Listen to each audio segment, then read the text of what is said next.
Récemment, la Chine et l'ASEAN ont signé la version améliorée du protocole de la zone de libre-échange 3.0 à Kuala Lumpur, en Malaisie. Cela marque l'entrée officielle de la zone de libre-échange Chine-ASEAN dans l'ère 3.0. Lors de la cérémonie d'ouverture de la semaine de coopération des médias partenaires de l'ASEAN, les représentants de la Chine et des pays de l'ASEAN ont exprimé leur espoir de renforcer les échanges commerciaux entre la Chine et l'ASEAN.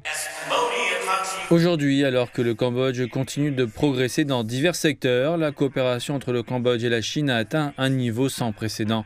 Adoptons un état d'esprit plus ouvert et des approches plus innovantes.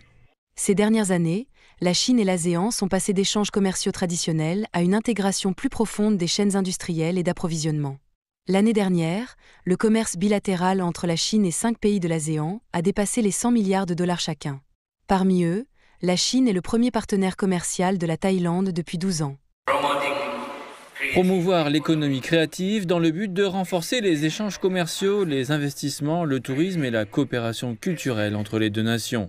De janvier à juillet de cette année, les échanges commerciaux entre la Chine et l'ASEAN ont atteint près de 600 milliards de dollars, soit une augmentation de 8,2% par rapport à l'année précédente, représentant près de 20% du commerce extérieur total de la Chine. La Chine est le premier partenaire commercial de l'ASEAN depuis 16 ans et l'ASEAN est le premier partenaire commercial de la Chine depuis 5 années consécutives. Avec la signature de l'accord de libre-échange Chine-ASEAN 3.0, la coopération commerciale entre la Chine et l'ASEAN atteindra des niveaux encore plus élevés.